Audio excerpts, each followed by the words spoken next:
Hello everyone. तो आज की वीडियो में आप सभी का स्वागत है। आज हम पढ़ेंगे मेडिकल सर्जिकल नर्सिंग फर्स्ट का चैप्टर पहला, जिसमें कि हम पढ़ेंगे introduction to medical surgical nursing, terminologies in medical surgical nursing, कौन कौन से कॉमन टर्म्स होते हैं जो मेडिकल सर्जिकल नर्सिंग के अंदर यूज किए जाते हैं, concept of disease and illness, disease और इलनेस के बीच में क्या अंतर है, कॉन्सेप्ट ऑफ हेल्थ, हेल्थ क्या होती है, स्टेजेस ऑफ इलनेस क्या होती हैं। तो सबसे पहले हम इसमें देखते हैं कि मेडिकल सर्जिकल नर्सिंग में किसी बीमारी को हम किस तरह से लिखते हैं। तो इसमें हम देखेंगे कि सबसे पहले हम बीमारी की परिभाषा लिखते हैं, डेफिनेशन लिखते हैं, फिर उसके इटियोलॉजिकल फैक्टर मतलब कि कारण लिखते हैं कि बीमारी कैसे हुई है, एक्सीडेंट से हुई है, इन्फेक्शन से हुई है, जेनेटिक है, किस तरह से बीमारी है, बीमारी के टाइप्स लिखते हैं, उसकी पैथोफिजियोलॉजी लिखते हैं मतलब कि इन्फेक्शन कैसे हुआ, ऑर्गन्स को कैसे डैमेज कर सकता है, विकृति विज्ञान उसका लिखते हैं। फिर हम लिखते हैं क्लिनिकल मैनिफेस्टेशन मतलब उसके लक्षण लिखते हैं, और उसके बाद में हम उसका डायग्नोस्टिक इवैल्यूएशन लिखते हैं मतलब कि बीमारी में कौन कौन सी जांच करा सकते हैं, एमआरआई, सीटी स्कैन, एक्सरे, ताकि बीमारी का पता चल सके। फिर हम उसका मैनेजमेंट लिखते हैं, बीमारी को हम मेडिकली कैसे मैनेज कर सकते हैं मतलब दवाओं से कैसे मैनेज कर सकते हैं, सर्जरी से हम अगर उसकी सर्जरी हो सकती है तो वो भी पॉसिबिलिटी देखते हैं। उसके बाद हम देखते हैं कि नर्सिंग में उसके लिए क्या इलाज है। तो अब नेक्स्ट टॉपिक पे अपने चलते हैं। तो ये कुछ जनरल टर्म्स हैं जो कि यूज किए जाते हैं मेडिकल सर्जिकल नर्सिंग में। तो पहला है एक्यूट इलनेस। एक्यूट इलनेस का मतलब होता है कि गंभीर बीमारी। तो severe symptom of short duration, इसमें जो लक्षण होंगे, सिम्टम का मतलब होता है लक्षण, वो शॉर्ट ड्यूरेशन के होंगे मतलब छोटे समय के लिए होंगे लेकिन बहुत घातक होंगे। उसके बाद हम आते हैं इन्फ्लामेशन। इन्फ्लामेशन का मतलब होता है सूजन। बॉडीज डब्ल्यूबीसी, डब्ल्यूबीसी का मतलब होता है, डब्ल्यूबीसी का मतलब होता है वाइट ब्लड सेल, मतलब सफ़ेद रक्त कणिकाएं या कोशिकाएं जो होती हैं। And chemicals, bodies WBC and chemicals protect us from infection and foreign substances, मतलब बॉडी की जो डब्ल्यूबीसी होती हैं, वाइट ब्लड सेल, और कुछ केमिकल्स मतलब कि एंटीजन्स या एंटीबॉडीज़ जो होती हैं, वो हमको प्रोटेक्ट करती हैं किससे, इन्फेक्शन से और फॉरेन सब्सटेंसेस। फॉरेन सब्सटेंसेस का मतलब बाहरी सब्सटेंसेस और इन्फेक्शन से बचाते हैं, वाइट ब्लड सेल्स और कुछ केमिकल्स। उसके बाद आते हैं नेक्स्ट टर्म पे। नेक्स्ट टर्म जो यूज होता है एनेस्थीसिया। एनेस्थीसिया का मतलब होता है बेहोशी के, जब सर्जरी हो रही होती है उस टाइम पे जो इंजेक्शन दिया जाता है उसको बोलते हैं anaesthesia. State of necrosis produces unconsciousness, मतलब कि ये अनकॉन्शियस स्टेट में ले जाता है, बेहोश कर देता है। एनाल्जेसिया मसल रिलैक्सेशन के लिए भी ये दिया जाता है, मतलब कि जब आप बेहोश हो जाएंगे, सो जाएंगे, तो आप रिलैक्स स्टेट में चले जाएंगे। एंड रिफ्लेक्स लॉस, रिफ्लेक्स का मतलब होता है सेंस, हमारा जो सेंस होगा उसका लॉस हो जाता है, reflex loss during surgery. Surgery के टाइम पे हम कोई भी रिफ्लेक्स नहीं दे सकते। जैसे कि मान लीजिए कोई गरम चीज़ है, तो हम जैसे ही इस पे अपना हाथ लगाएंगे तो तुरंत हमें गरम महसूस होगा, हमारे ब्रेन को सिग्नल जाएगा और तुरंत हमारा हाथ अपने आप गरम चीज़ से हट जाएगा। जैसे कि हमारी पलकें झपक जाती हैं, तो जो पलकों का झपकना, हाथ काट जाना, इसको बोलते हैं रिफ्लेक्स या रिफ्लेक्स एक्शन। तो जब एनेस्थीसिया दे देते हैं तो हमारे अंदर कोई भी रिफ्लेक्स नहीं होता, तभी हमारी सर्जरी भी चल रही होती है, तो हम अपने हाथ पैर नहीं हटाते हैं। उसके बाद है एनेस्थीजियोलॉजिस्ट, जो एनेस्थीसिया देता है उसको बोलते हैं एनेस्थीजियोलॉजिस्ट और एनेस्थीसिस्ट। हम जो सर्जरी के टाइम पे एनेस्थीसिया लगाता है, इंजेक्शन लगाता है, उसको बोलते हैं एनेस्थीजियोलॉजिस्ट या एनेस्थीसिस्ट। ठीक है। उसके बाद हम चलते हैं नेक्स्ट टॉपिक पे, उसको बोलते हैं एसेप्सिस। एसेप्सिस का मतलब होता है किसी भी बीमारी का या इन्फेक्शन का बॉडी में ना होना। कंडीशन बीइंग फ्री, फ्री का मतलब होता है आज़ाद, फ्रॉम डिजीज़ मतलब कि बीमारी से आज़ाद होने की कंडीशन जो कि माइक्रो ऑर्गेनिज्म प्रोड्यूस करती है, ऐसी कंडीशन से आज़ाद होने की स्थिति को बोलते हैं असेप्सिस। उसके बाद डिजीज़, डिजीज़ का मतलब क्या होता है बीमारी। अ departure from state of health, departure का मतलब होता है जाना, कहाँ से, स्टेट ऑफ हेल्थ से, कहाँ पे जाना, डिजीज़ की तरफ जाना, मतलब कि इलनेस की तरफ जाना। हेल्थ से कहाँ जाना, इलनेस, ILLNESS। डिपार्चर का मतलब होता है जाना, कहाँ से, स्टेट ऑफ हेल्थ से इलनेस की तरफ, क्या कहलाता है, डिजीज कहलाता है। इसमें क्या होता है, interrupting the vital functions of the body. Vital functions का मतलब जरूरी फंक्शन जो होते हैं बॉडी के वो भी प्रभावित हो जाते हैं और हमारी हेल्थ जो है वो चली जाती है। उसके बाद हेल्थ क्या होता है, कंप्लीट मतलब पूरी तरह से, फिजिकल मतलब शारीरिक, मेंटल मतलब मानसिक, सोशल मतलब सामाजिक, वेल बीइंग मतलब कि हम मानसिक, शारीरिक और सामाजिक रूप से जब अच्छे होते हैं। And not merely absence of disease, इसका मतलब हुआ कि केवल बीमारी का ना होना ही हेल्थ नहीं होता है। हमारा जो शारीरिक, मानसिक और सामाजिक तीनों रूप से हमको अच्छा होना चाहिए, तभी हम उसको हेल्थ बोल सकते हैं। उसके बाद इलनेस क्या होता है, मतलब बीमारी क्या होती है, तो इनएबिलिटी ऑफ इंडिविजुअल। एबिलिटी का मतलब होता है क्षमता, तो जब इनएबिलिटी का मतलब होगा कि हम क्षमता खो देते हैं। Inability of individual to maintain physical और इमोशनल बैलेंस, फंक्शनल डिसेबिलिटी। इसका मतलब हुआ कि हमारी एबिलिटी किस चीज़ में खो जाती है, मेंटेन फिजिकल और इमोशनल बैलेंस, मतलब जब हमको इलनेस होती है तो हम फिजिकल और इमोशनल बैलेंस खो देते हैं, जिसको हम क्या बोल सकते हैं, जिसको हम फिजिकल और इमोशनल इम्बैलेंस को बोल सकते हैं फंक्शनल डिसेबिलिटी। उसके बाद हम चलते हैं इन्फेक्शन। इन्फेक्शन क्या होता है, इन्फेक्शन का मतलब होता है संक्रमण। एंट्री एंड डेवलपमेंट, एंट्री का मतलब अंदर आना, डेवलपमेंट का मतलब उसका विकास होना। Entry and development of disease, बीमारी का एंट्री और development. Producing agent in the body, मतलब कि जो बीमारी करने वाले कारक होते हैं। एजेंट का मतलब क्या होते हैं, एजेंट का मतलब होता है कारक, बीमारी करने वाले कारक जो होते हैं उनकी शरीर में एंट्री और डेवलपमेंट क्या कहलाता है, इन्फेक्शन कहलाता है। उसके बाद आएंगे इन्फॉर्म्ड कंसेंट। इन्फॉर्म्ड कंसेंट का मतलब होता है अगर पेशेंट को कोई सर्जरी करवानी है या किसी प्रोसीजर से अंडरगो करना है, अंडरगो करने का मतलब है जाना है प्रोसीजर के थ्रू, तो उसके पहले उसका पेशेंट का कंसेंट लिया जाता है। कंसेंट का मतलब होता है उसकी हामी भरवाई जाती है। इन्फॉर्म्ड का मतलब उसको बता करके, सारी जानकारी दे करके, सारी इन्फॉर्मेशन दे करके जो उससे कंसेंट लिया जाता है उसको बोलते हैं, या हामी ली जाती है उसको बोलते हैं इन्फॉर्म्ड कंसेंट। अब चलते हैं नेक्स्ट, तो इस पे हम देखेंगे क्या, इम्यूनिटी। इम्यूनिटी का मतलब होता है रोग प्रतिरोधक क्षमता किसी की। तो आ जाएंगे इम्यूनिटी पे, रोग प्रतिरोधक क्षमता। I state of having self defence, self मतलब खुद का, डिफेंस का मतलब होता है रक्षा तंत्र, अगेंस्ट इन्फेक्शन, इन्फेक्शन के खिलाफ खुद का प्रतिरक्षा तंत्र होना क्या कहलाता है, इम्यूनिटी कहलाता है। मोड ऑफ ट्रांसमिशन का मतलब क्या होता है, मोड का मतलब क्या होता है तरीके, ट्रांसमिशन का मतलब कहीं पे ट्रांसफ़र होने के, कहीं पे जाने के, जैसे यहाँ से कोई इन्फेक्शन हवा के थ्रू दूसरे व्यक्ति यहाँ पर चला गया, तो यहाँ पर मोड ऑफ ट्रांसमिशन क्या हुआ, यहाँ पर मोड ऑफ ट्रांसमिशन हुआ एयर। तो उसी तरह जिस मीडियम के थ्रू इन्फेक्शन फैलता है उसको बोलते हैं मोड ऑफ ट्रांसफ़र। तो देख लेते हैं डेफिनेशन। मेथड ऑफ ट्रांसफ़र मतलब कि ट्रांसफ़र का वह तरीका, बाय विच जिसके द्वारा ऑर्गेनिज्म मतलब कि इन्फेक्शन वाले organism move from one place to another.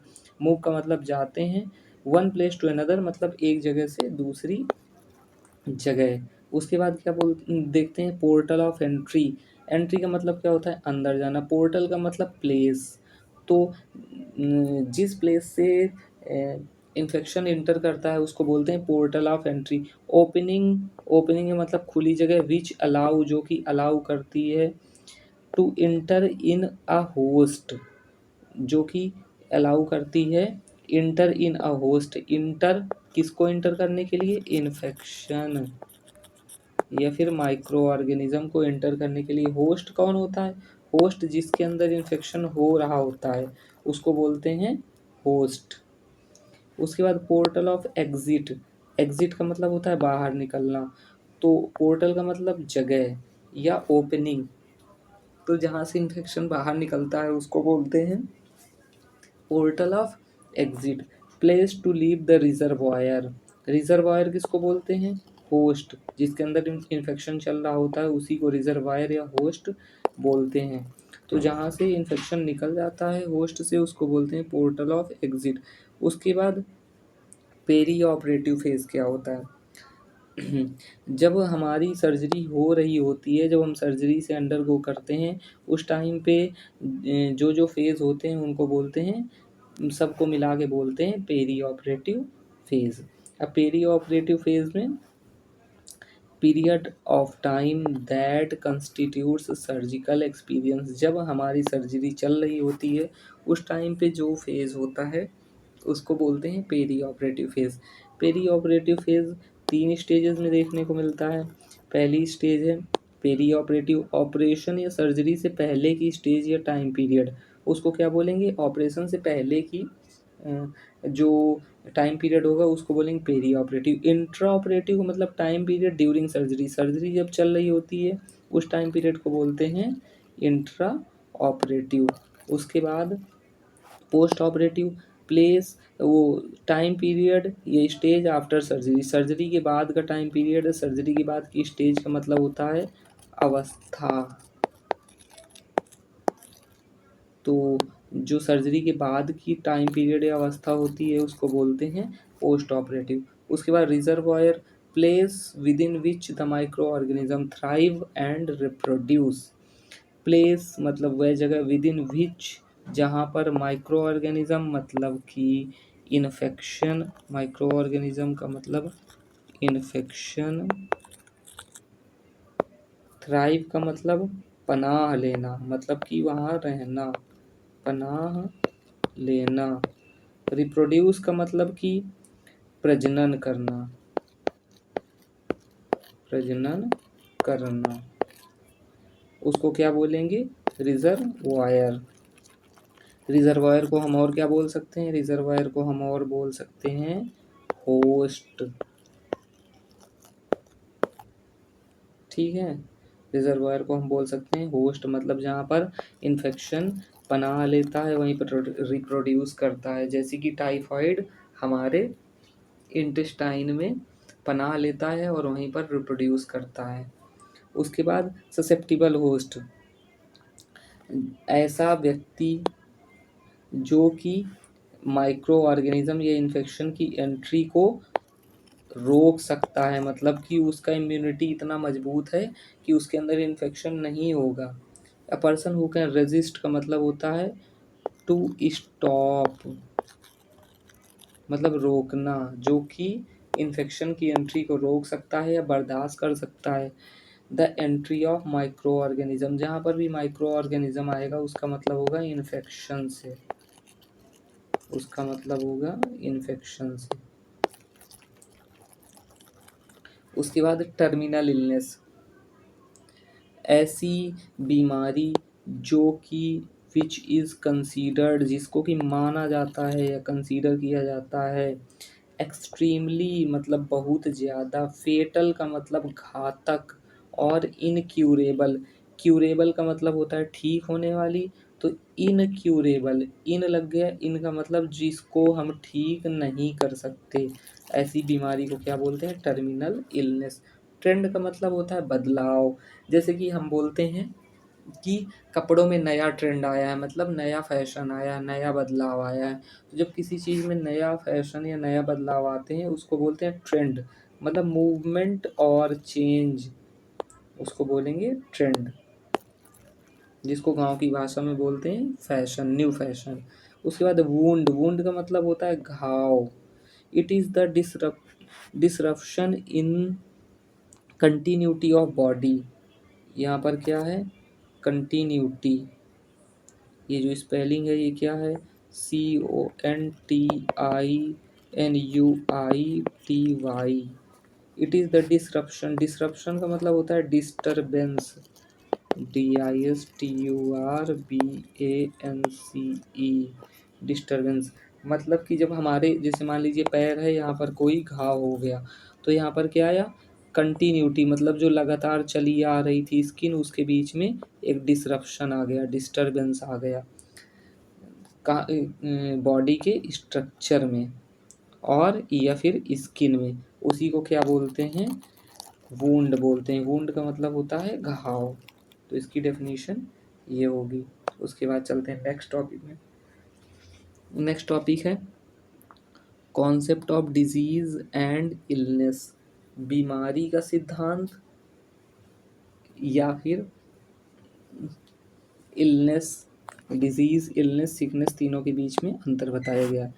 Disease का मतलब क्या होता है, यहाँ पर डिजीज का मतलब है डिस ईज।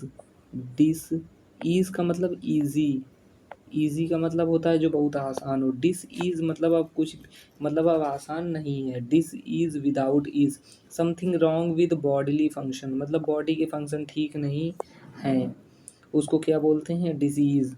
इलनेस क्या होती है, it is highly subjective, only the person can say he is इल और नॉट।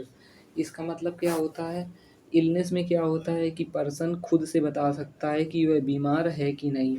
डिसीज़ में हमें साफ साफ दिखता है कि बॉडी फंक्शंस ठीक नहीं है। लेकिन इलनेस होता है जैसे कि पेट में दर्द है या सर में दर्द है, तो वो पर्सन ही बता सकता है कि वो, उसके अंदर इलनेस है कि नहीं है। Sickness, it is a state of social dysfunction. Sickness का मतलब होता है कि जब व्यक्ति बीमार है, साथ में वह सामाजिक रूप से इन्वॉल्व नहीं हो पा रहा है, तब उसको क्या बोलेंगे, सिकनेस बोलेंगे। उसके बाद कॉन्सेप्ट ऑफ इलनेस में आते हैं। तो कॉन्सेप्ट ऑफ इलनेस में क्या होता है, unable to maintain physical and emotional balance. जो पर्सन होता है वो फिजिकल और इमोशनल बैलेंस बनाने में सक्षम नहीं होता है, या वो इमोशनल और फिजिकल बैलेंस नहीं बना पाता है। मतलब कि फिजिकल बैलेंस का मतलब होता है कि चलना फिरना घूमना। इमोशनल बैलेंस का मतलब कि व्यक्ति का अपने इमोशंस पर कंट्रोल उतना नहीं रहता है। फिर it is highly personal state, ये बहुत ही ज़्यादा पर्सनल स्टेट होती है, मतलब कि व्यक्ति ही बता सकता है कि वह बीमार इल है या नहीं है। In which all his state is diminished. Diminished का मतलब होता है कम होना या ख़त्म होना। इसका मतलब है उसकी जो फिजिकल कंडीशन और इमोशनल कंडीशन होती है वह बहुत बुरी तरीके से प्रभावित हो जाती है। उसके बाद नेक्स्ट पॉइंट पे आते हैं। It indicates the individual perception to the disease, how he she behave. Perception का मतलब होता है एक धारणा, मतलब किसी के प्रति एक इमेज बना लेना। तो इसमें हम ये भी देखते हैं कि एक व्यक्ति होता है, उसकी उस बीमारी के प्रति धारणा कैसी है और वह किस तरह से बर्ताव करता है। जैसे कि किसी का अगर सर दर्द हो रहा होता है लेकिन वह बैठता नहीं है, क्योंकि उसकी धारणा ऐसी होती है कि ये बहुत छोटी सी बीमारी है। लेकिन कोई व्यक्ति सर दर्द में ही काम नहीं करना चाहता है, या वह दिन भर लेटा रहता है या बैठा रहता है। तो दिखाता है कि एक व्यक्ति की जो धारणा है, एक व्यक्ति का जो बिहेवियर है, वो बीमारी के प्रति कैसा होता है, और उसी हिसाब से वह बिहेव करता है। अगर वो बीमारी को बड़ा मानेगा तो वह बहुत उसको सीरियस लेगा, और जो उसको एक नॉर्मल बीमारी मानेगा वो प्रॉपर फंक्शन भी कर सकता है। उसके बाद इलनेस को दो पार्ट्स में डिवाइड किया गया है। इलनेस इज क्लासिफाइड, क्लासिफाई का मतलब होता है विभाजित करना, इनटू टू टाइप्स, दो टाइप्स में इसको बांटा गया है। पहला क्या है, एक्यूट इलनेस, दूसरा है क्रॉनिक इलनेस। अब देखते हैं एक्यूट इलनेस क्या है। रैपिड ऑनसेट, रैपिड का मतलब होता है बहुत तेजी से ये आती है, जैसे कि जुखाम हो गया, जो कि बहुत तेजी से इन्फेक्शन होता है। इंटेंस मैनिफेस्टेशन, मतलब कि इसके जो लक्षण, इंटेंस का मतलब होता है बहुत गहरे या बहुत ज़्यादा, मैनिफेस्टेशन का मतलब होता है लक्षण। इसके लक्षण बहुत ज़्यादा देखने को मिलते हैं, बहुत जल्दी आती है, लक्षण बहुत तेजी के साथ देखने को मिलते हैं। रिलेटिवली शॉर्ट ड्यूरेशन, रिलेटिवली का मतलब होता है इन कंपैरिजन, मतलब कि क्रॉनिक के कंपैरिजन में ये शॉर्ट ड्यूरेशन, शॉर्ट का मतलब छोटे टाइम पीरियड के लिए, ड्यूरेशन का मतलब होता है समय की अवधि। उसके बाद रिवर्सिबल, रिवर्सिबल का मतलब होता है ये बार बार हो सकती है और तुरंत ख़त्म भी हो सकती है, मतलब जितनी तेज आएगी उतनी तेज ख़त्म हो जाएगी। उसके बाद इसका क्या होता है, ग्रेजुअल ऑनसेट, ग्रेजुअल का मतलब होता है धीरे धीरे, धीरे धीरे। इसका ऑनसेट जो होगा वो कैसे होगा, धीरे धीरे।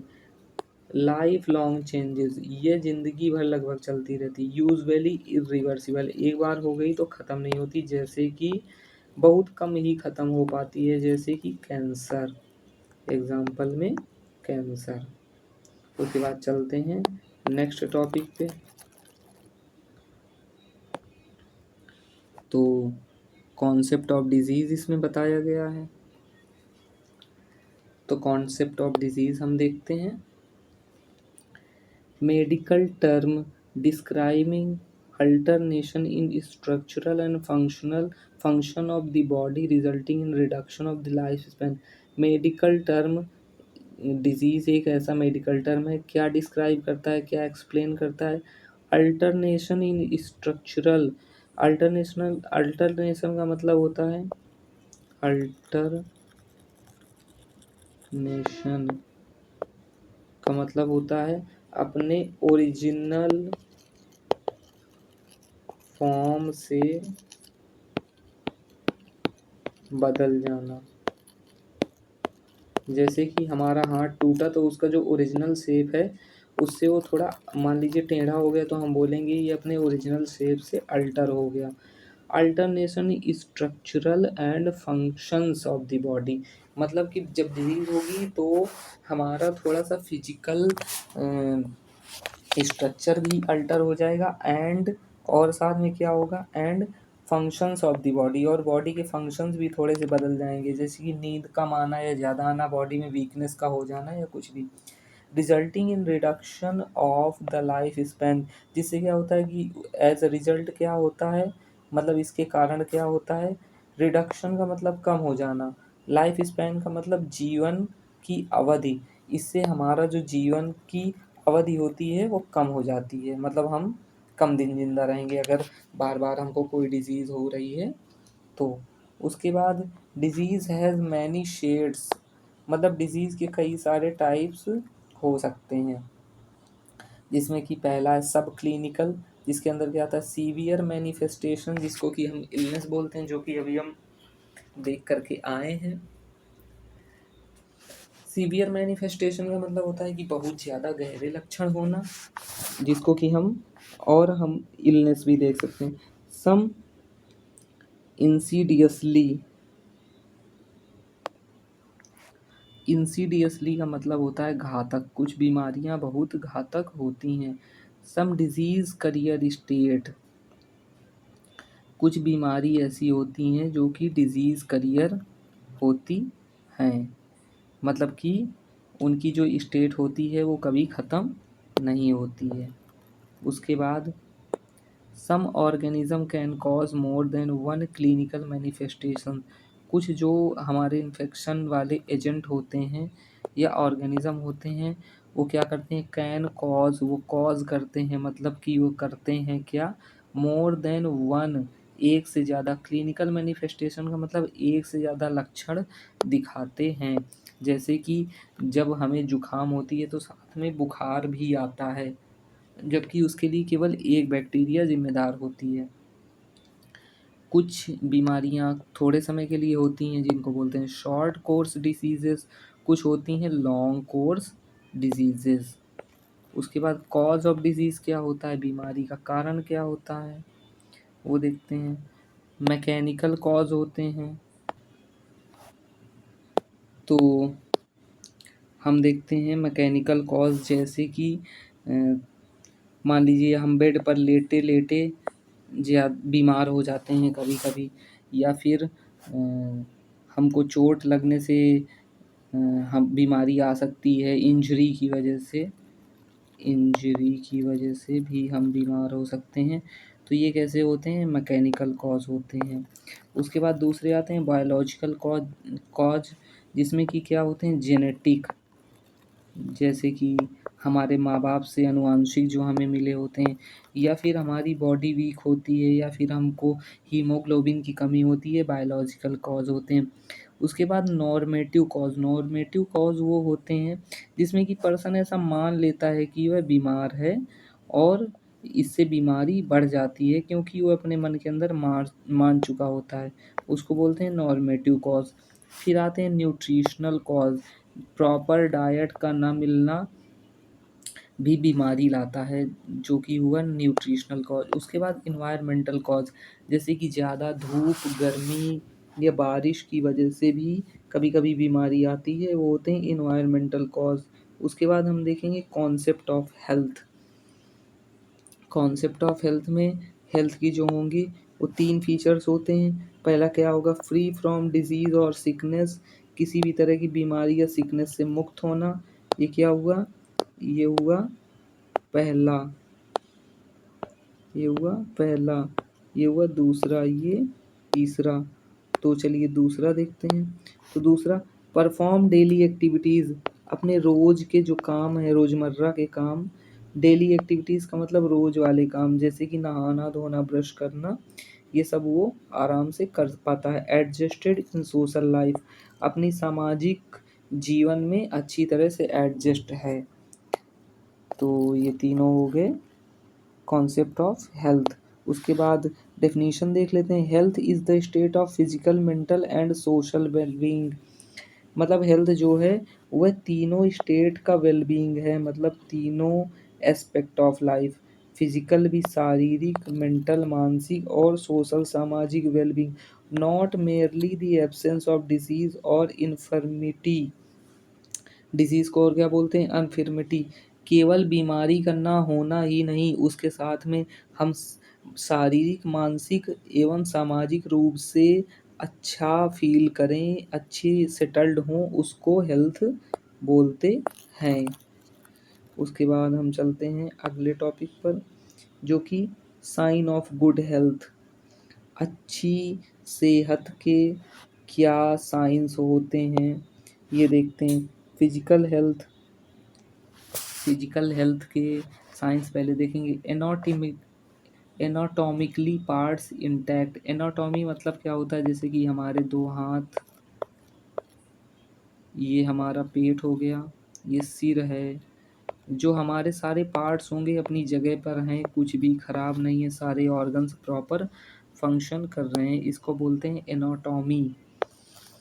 उसके बाद दूसरा आएगा weight according to age and height, जो हमारा वजन है वो हमारी एज, उम्र और हाइट के अकॉर्डिंग है, हाइट के अनुरूप, और हमारी जो एज है उसके अनुरूप है। None of them has pathology का मतलब है उनको किसी तरह की बीमारी नहीं है। फिजियोलॉजिकल फंक्शन प्रॉपरली, जो उनके फिजिकल फंक्शंस हैं वो पूरी अच्छी तरीके से हो रहे हैं। वर्क विद ईच अदर, एक दूसरे के साथ अच्छी तरह से काम कर सकते हैं। उसके बाद देखेंगे मेंटल हेल्थ क्या होती है, तो आइए देखते हैं।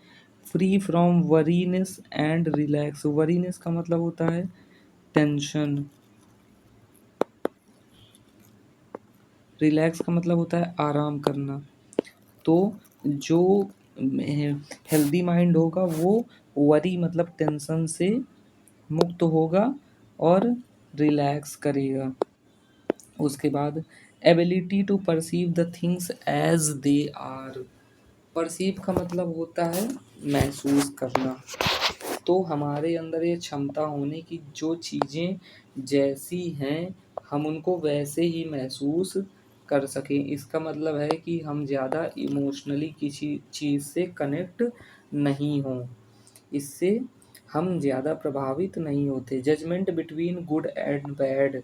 जजमेंट का मतलब होता है चुनाव करना या फिर सही और गलत की पहचान कर पाना, अच्छे और बुरे की पहचान करना। Judgement between good and bad. Able to remember and reproduce the information. Able to remember मतलब कि हम किसी चीज़ को याद रख सकें, एंड रिप्रोड्यूस द इंफॉर्मेशन, और कोई भी जानकारी है अगर हमको बताई जाती है तो हम उसको दोबारा बता सकें। उसके बाद आएगी सोशल हेल्थ, मतलब कि हमारा सामाजिक हेल्थ। तो उसमें हम क्या देखेंगे, get along well with the people, मतलब लोगों के साथ हम अच्छे से घुल मिल कर के रह पाएँ। वेल का मतलब अच्छे से, विद द पीपल मतलब लोगों के साथ, गेट अलोंग मतलब रह सकें। हैव प्लेजेंट मैनर्स, प्लेजेंट का मतलब होता है अच्छे, मैनर्स का मतलब कि हमारे अंदर अच्छे आदतें हों या अच्छे मूल्य हों। हेल्प अदर्स, दूसरों की मदद करें।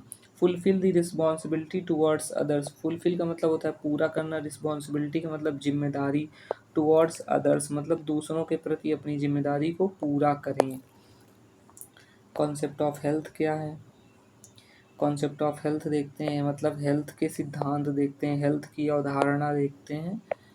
तो इस पे हम देखते हैं बायोमेडिकल कॉन्सेप्ट ऑफ हेल्थ। तो बायोमेडिकल कॉन्सेप्ट ऑफ हेल्थ देखते हैं पहला।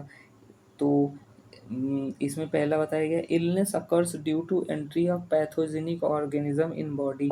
इलनेस अकर्स, इलनेस मतलब बीमारी होती है कैसे, ड्यू टू एंट्री ऑफ, किसकी एंट्री के कारण, pathogenic organism in body. Pathogens कौन होते हैं, जो कि बीमारी कॉज करते हैं, उनको क्या बोलेंगे, pathogens.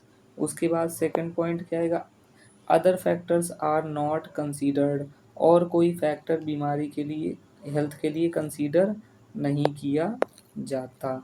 Absence of disease means healthy, बीमारी का ना होना हेल्दी कहलाता है। एब्सेंस मतलब एब्सेंट से बना, एब्सेंस ऑफ डिजीज मतलब बीमारी का ना होना क्या कहलाता है, हेल्दी कहलाता है। बायोलॉजिकल कॉन्सेप्ट ऑफ हेल्थ क्या कहता है, बायोलॉजिकल कॉन्सेप्ट ऑफ हेल्थ कहता है, illness occurs due to the pollution in the environment. Illness occurs बीमारी होती है, ड्यू टू द पोल्यूशन किसके कारण, पोल्यूशन के कारण, प्रदूषण के कारण, इन द इन्वायरमेंट, इन्वायरमेंट मतलब वातावरण, वातावरण में प्रदूषण के कारण बीमारी होती है। उसके बाद दूसरा पॉइंट क्या है, द कॉन्सेप्ट सपोर्ट्स, ये कॉन्सेप्ट किसको सपोर्ट करता है, क्लीन एयर साफ हवा को, सेफ वाटर एक्सेट्रा साफ पानी को, शुद्ध पानी को, साफ हवा को सपोर्ट करता है। उसके बाद नेक्स्ट पॉइंट पे चलते हैं, फिजियोलॉजिकल कॉन्सेप्ट ऑफ हेल्थ क्या है, वो है वेल्थ का मतलब होता है पैसा, पावर मतलब कि ताकत, कल्चर का मतलब संस्कृति, आईपीआर का मतलब इंटेलेक्चुअल प्रॉपर्टी राइट्स मतलब हमारे खुद के प्रॉपर्टी राइट्स, प्रॉपर्टी राइट्स मतलब जमीन के राइट्स, हमारा जमीन का अधिकार, are also need to be considered along with biological.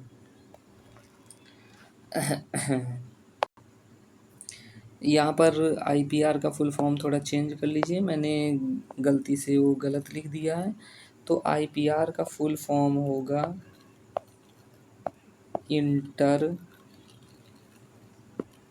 Personal, PERSONAL relationship,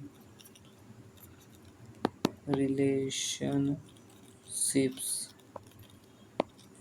IPR का मतलब क्या होता है, हम और हमारे आसपास के लोगों के बीच में जो संबंध होते हैं, रिलेशंस होते हैं, उनको भी बोलते हैं आईपीआर।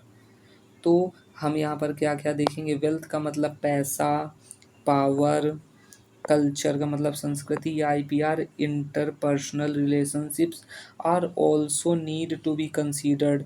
इनको भी कंसीडर किया जाना चाहिए अलॉन्ग विद बायोलॉजिकल फैक्टर्स के साथ। इन सब सारी चीज़ों को भी कंसीडर किया जाना चाहिए हेल्थ के लिए। उसके बाद holistic concept of health. Holistic का मतलब होता है चारों ओर से जो चीज़ हो रही होती है उसको बोलते हैं हॉलिस्टिक। तो हॉलिस्टिक कॉन्सेप्ट देखते हैं।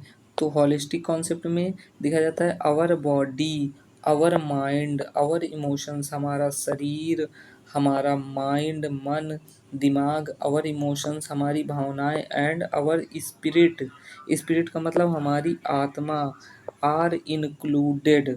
इसमें हॉलिस्टिक कॉन्सेप्ट ऑफ हेल्थ में ये सारी चीज़ें इंक्लूड होती हैं। हमारी बॉडी, माइंड, इमोशंस का मतलब भावनाएं, स्पिरिट का मतलब हमारी आत्मा।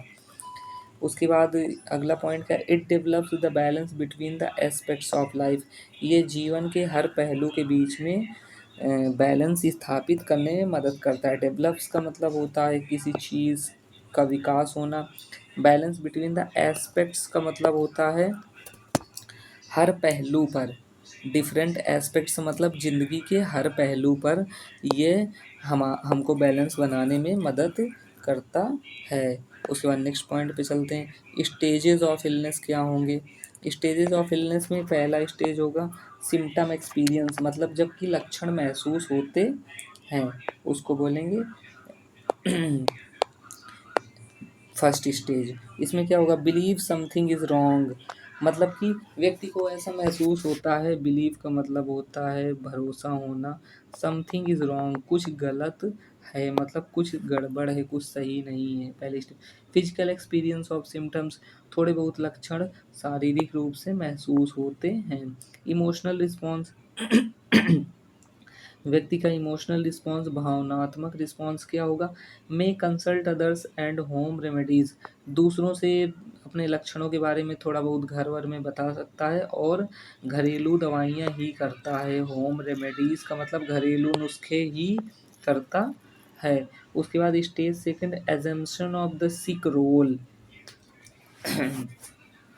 इसका मतलब वह सिक रोल फॉलो करता है, उसे ऐसा लगता है कि वह बीमार है और वो एक बीमार व्यक्ति की तरह अपना रोल करता है। इसमें क्या करता है, accept the sick role and seek confirmation. वह सिक रोल फॉलो करता है, मतलब वो खुद को बीमार महसूस करता है। एंड सीक कन्फर्मेशन, और दूसरे से इस बारे में पुष्टि करवाने की कोशिश करता है कि क्या सच में आपको भी ऐसा लगता है मैं बीमार हूँ या नहीं। ऐसे लोग पूछ के कन्फर्मेशन करवाते हैं। कंटिन्यू विद ट्रीटमेंट, थोड़ा बहुत अपनी होम रेमेडीज़ जो है चालू रखता है। Excused from normal duties and expectations, उसको रोज़मर्रा के कामों से थोड़ा बहुत एक्सक्यूज़ मिल जाता है। एक्सक्यूज्ड फ्रॉम नॉर्मल ड्यूटीज़ जैसे खाना बनाना, ये सब चीज़ों से थोड़ा राहत दे दी जाती। एंड एक्सपेक्टेशंस, और उम्मीदों से भी, जैसे कि वह यह काम करेगा ऐसी उम्मीद लोग घर में कम रखते हैं जब कोई बीमार होता है। इमोशनल रिस्पॉन्सेज आर कॉमन, जब कोई घर में बीमार होता है तो हर कोई रिस्पॉन्स इमोशनली करता है और ये कॉमन है, ये आम बात है।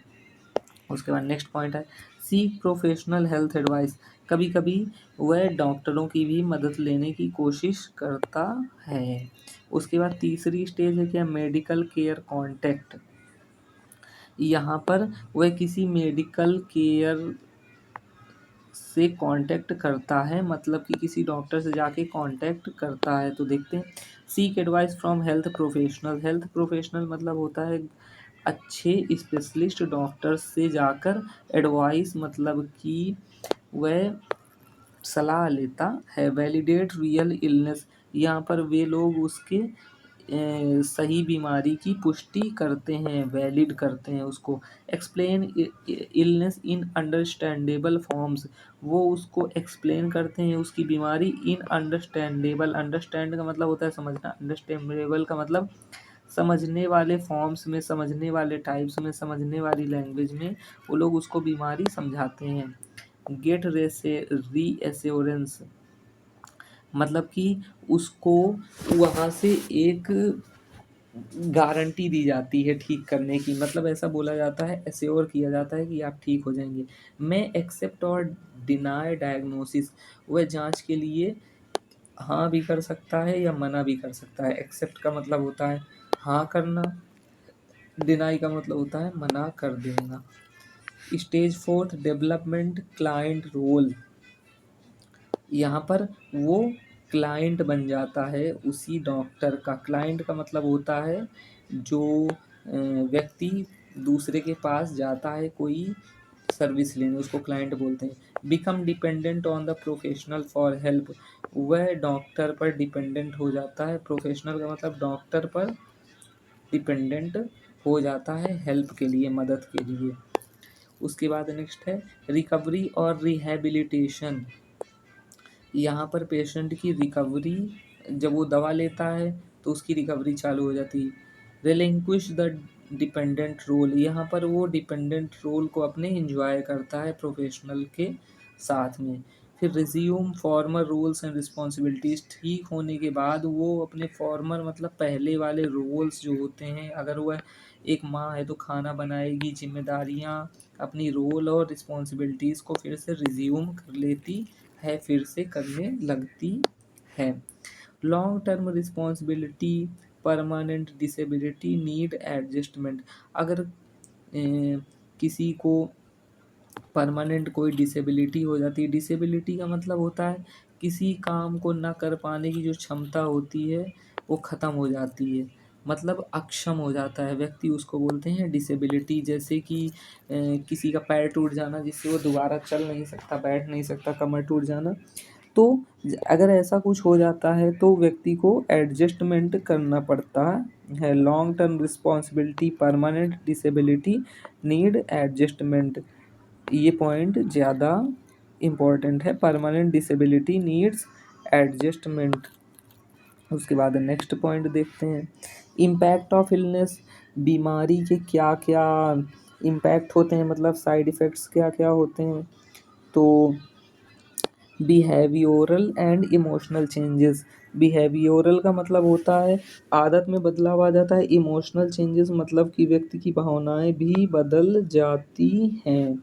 Loss of autonomy. ऑटोनॉमी का मतलब होता है ऑटोमेटिक, ऑटोमेटिक से बना है ऑटोनॉमी, AUTOMATIC। जैसे कि हम अपने सारे फंक्शंस खुद से कर लेते हैं, जैसे कि उठना, बैठना, बोलना, खाना पीना।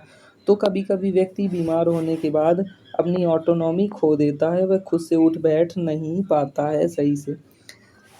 यहाँ पर क्या है, self concept and body images. उसको अपने बारे में कुछ भ्रांतियाँ हो जाती हैं, बॉडी इमेजेस हो जाती हैं। जैसे कभी कभी बीमारी के बाद व्यक्ति बहुत दुबला हो जाता है, वीक हो जाता है, तो उसको बॉडी इमेजेस या फिर अपने बारे में कुछ इश्यूज, जिनको कह सकते हैं बॉडी इमेजेस और बॉडी इश्यूज, ISSUES, इश्यूज भी हो जाते हैं। उसके बाद नेक्स्ट पॉइंट आते हैं, लाइफ स्टाइल चेंजेस। व्यक्ति की जो जीवन शैली है वो भी कभी कभी बदल जाती है। अगर वो उसे किसी गंभीर बीमारी हो गई है तो, या फिर ऐसे ही अगर व्यक्ति एक बार बीमार हो जाता है दोबारा ज़्यादा अलर्ट हो जाता है कि हमें हेल्दी खाना है और वो अपनी लाइफ स्टाइल को बदलता है। Privacy is usually affected. Privacy का मतलब होता है हमारा प्राइवेट टाइम, जिसको हम बोलते हैं, या फिर हमारी प्राइवेट चीज़ें। जैसे कि हम अकेले रहना पसंद करते हैं, हम किसी से रात में किसी के साथ सोना नहीं पसंद करते, लेकिन जब हम बीमार हो जाते हैं तो अगर हम उठ बैठ नहीं पा रहे तो हमको किसी के साथ सोना पड़ेगा, और इससे हमारी जो प्राइवेसी है वो इफ़ेक्ट हो जाती है। उसके बाद role of family changes. Family का जो रोल होता है, फैमिली का जो काम होता है वो भी बदल जाता है अगर कोई व्यक्ति बीमार है तो, क्योंकि उसकी भी देख रेख करनी होती है। Anxiety about outcomes.